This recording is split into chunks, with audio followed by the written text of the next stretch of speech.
അങ്ങനെ നമ്മുടെ ബബ്ബബ, നമ്മുടെ ദിലീപ് നായകനായ നമ്മുടെ പുതിയ മൂവി. ഈ പടം എങ്ങനെയാണെന്ന് പറയുന്നതിന് മുന്നായിട്ട് ഇതിൻ്റെ ബാക്ക്ഗ്രൗണ്ട് സ്കോർ ഉണ്ട്. അത് നമ്മുടെ പണ്ട് സ്കൂളിലൊക്കെ പഠിച്ചുകൊണ്ടിരിക്കുന്ന സമയത്ത് നമ്മുടെ ഒമിനി വാൻ റിവേഴ്സ് ഗിയർ ഇടുമ്പോഴത്തേക്ക് ഒരു സൗണ്ട് വരും. ടേണാണ്.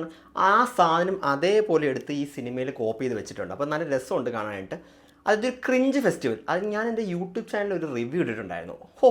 ഇട്ട പാടം എന്തുമാത്രം തന്തയ്ക്ക് വിളിയാണെന്ന് അറിയോ. അത് ഞാൻ എൻ്റെ ഒരു കാഴ്ചപ്പാടിൽ ആ പടം എനിക്ക് ഇഷ്ടപ്പെട്ടില്ല. അപ്പോൾ എൻ്റെ ഒരു കാഴ്ചപ്പാടിൽ ഞാൻ ആ പടത്തിൻ്റെ കാര്യങ്ങൾ പറഞ്ഞു, നെഗറ്റീവ് സൈഡ് പറഞ്ഞു. എടാ നീ പടം കണ്ടിട്ടാണോ ഈ പറയണത്, നീ എന്തും മാങ്ങാത്തൊല്ലി പറയണത്, അങ്ങനെയാണ് തേങ്ങയാണ് മാങ്ങാത്തൊല്ലി എന്ന് പറഞ്ഞാൽ എൻ്റെ തന്തയ്ക്ക് വിളിക്കുന്നത്.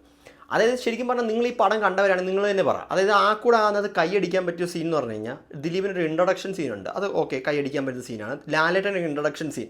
പിന്നെ നമ്മുടെ വിജയുടെ കുറേ റെഫറൻസ് വന്നു. ആ വിജയുടെ റെഫറൻസിലാണ് പടം പകുതി തിയേറ്റർ കുറച്ചും കൂടെ ഭയങ്കരമായിട്ട് കയ്യടി വന്നത്. അതായത് ഒന്ന് ഓർക്കണം, ഒരു മലയാളം സിനിമയിൽ കയ്യടി കിട്ടാനായിട്ട് തമിഴ്നാട്ടിൽ നിന്ന് ഒരു ആക്ടറിൻ്റെ റെഫറൻസ് വെക്കേണ്ട ആവശ്യം വന്നു. എന്ത് പറയാനാ, എനിക്ക് പടം ഇഷ്ടപ്പെട്ടില്ല. അപ്പോൾ ഞാൻ എൻ്റെ ഓപ്പണായിട്ട് എൻ്റെ റിവ്യൂ പറഞ്ഞു, എനിക്ക് ഇഷ്ടപ്പെട്ടില്ല. ഇതിൻ്റെ താഴെയും കമൻറ്റ്സ്, നെഗറ്റീവ് കമൻറ്റ്സ് വരാൻ വേണ്ടി ഞാൻ കാത്തിരിക്കുന്നു.